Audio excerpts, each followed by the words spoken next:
This video showcases the many weapons and combat skills that can be utilized by Death in Darksiders 2. In addition to his trademark scythes, Death can also wield a number of secondary weapons. Secondary weapons come in two forms: heavy weapons and melee weapons. Heavy weapons come in four styles: maces, axes, glaives, and hammers. These huge weapons require two hands to swing, making them slow, but also very effective against enemy mobs. Begin with a few scythe attacks before unleashing heavy weapons. The momentum of the scythe combo makes these giant weapons easier to swing. Like heavy weapons, melee weapons come in four styles: bucklers, claws, gauntlets, and arm blades. These are all much lighter than heavy weapons, making them easier to wield into blistering combos. The short range of a melee weapon's rapid attacks favors one-on-one battle. Evade and counter with quick melee combos to tear through larger enemies like brutes and bosses. During the adventure, you'll encounter two special trainers that can teach Death new attacks and fighting techniques. The first trainer is Thane, a burly maker who practices his craft in Tristone's training square. After you've saved up some gold, pay Thane to learn new moves that give you more options in battle. When Death finishes his work in the Forge Lands and arrives in the Kingdom of the Dead, he can learn more combat maneuvers from a spectral warrior named Draven.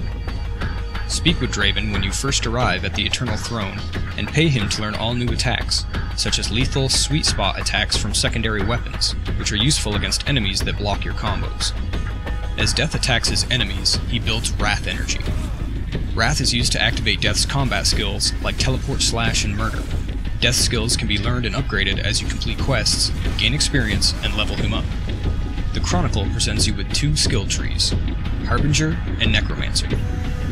Each tree offers a spread of unique skills that enhance Death's combat effectiveness in different ways. The Harbinger tree tends to focus on dealing direct damage to one or more enemies. Its primary skills are Teleport, Slash, Harvest, and Unstoppable. Teleport Slash is great for closing in on distant enemies. It can also help you sneak behind more aggressive foes. You recover a little health each time you deal damage with Teleport Slash. Harvest is a great anti-group skill that summons Death's Reaper form for a brief instant to slash surrounding enemies with a swirling scythe attack. Even if Harvest doesn't wipe out these enemies, it will push them back and give Death a chance to follow up or flee.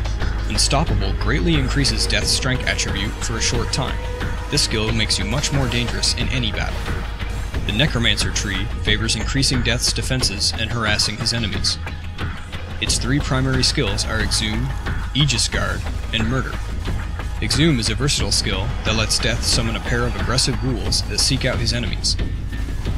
The primary benefit of these bloodthirsty minions is to distract Death's enemies, letting you flank them. Aegis Guard is a life-saving skill that greatly boosts Death's defense and resistance attributes.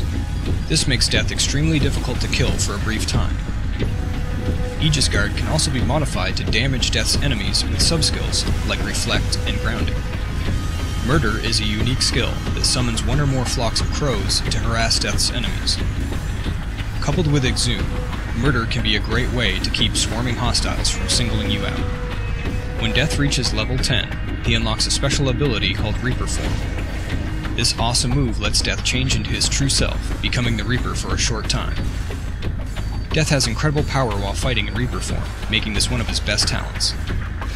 After using Reaper form, defeat enemies with Death's scythes to build Reaper energy and charge Reaper form again.